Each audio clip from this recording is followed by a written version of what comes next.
Hello, everyone. We're here myself speaking from the ancestral lands, unceded territories of the Coast Salish people here in Vancouver on Turtle Island. Coast Salish people are the Musqueam, the Squamish, and the Tsleil-Waututh. And we're here for the very first episode of Think Inside the Square through the portal. We have Mr. Ron Barry from Austin, Texas. Ron is the artistic director and executive director of the Fusebox Festival.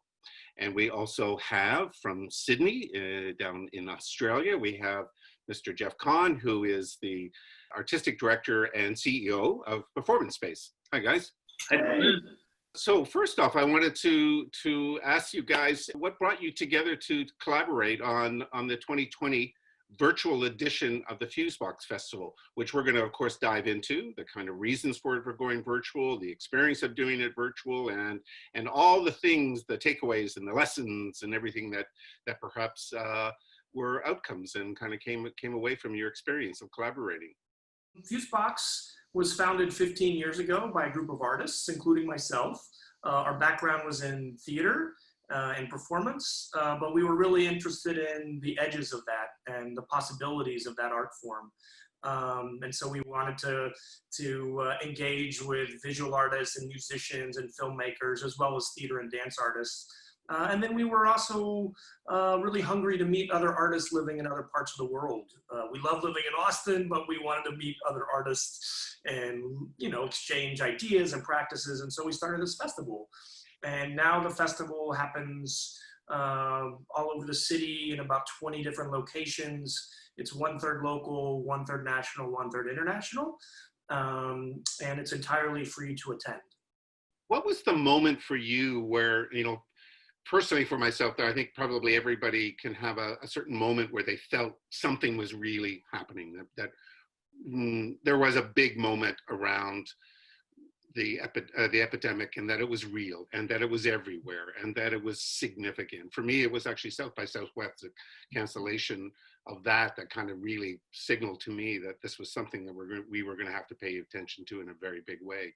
What was the moment for you where you went, we've got to really seriously look at rethinking what Fusebox might be? I mean, I think what's interesting to look back on now is how quickly things moved back in March, and just the speed at which the pandemic spread and then the world started to shut down.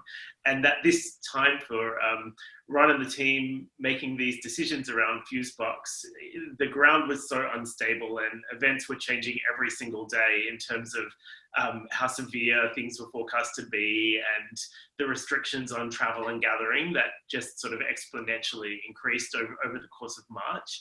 So I was just recalling to Ron a phone call that we had. Actually, I was on a research trip to New Zealand in the very last few weeks that international travel was even possible. And it was becoming very apparent that travel would be shut down, and that public gatherings at that point in time wouldn't be possible. And we were on the phone, and Ron was sort of talking me through the options of this guest curated program that I prepared for the in-person Fusebox Festival, and just the unlikelihood of travel and us all being able to actually get on a plane and go to Austin and deliver those works.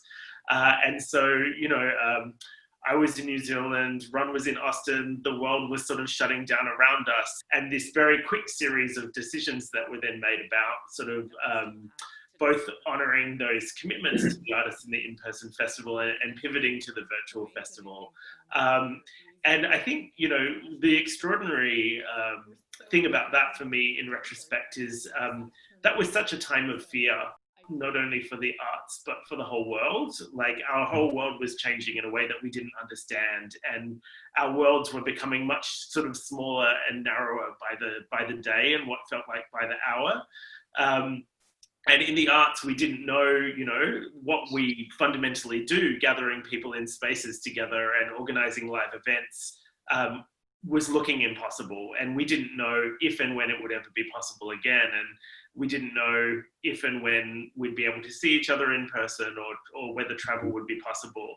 And so the really extraordinary thing, I think, was that the Fusebox team responded to that climate of fear and of instability with this very positive gesture of let's do something and let's explore what is possible in this moment, in fact. And this medium of the virtual platform and the online sort of technologies that were starting to be on the uptake more and more. And let's actually dive right into that and see what's possible when that's offered very openly and very generously to artists to reimagine.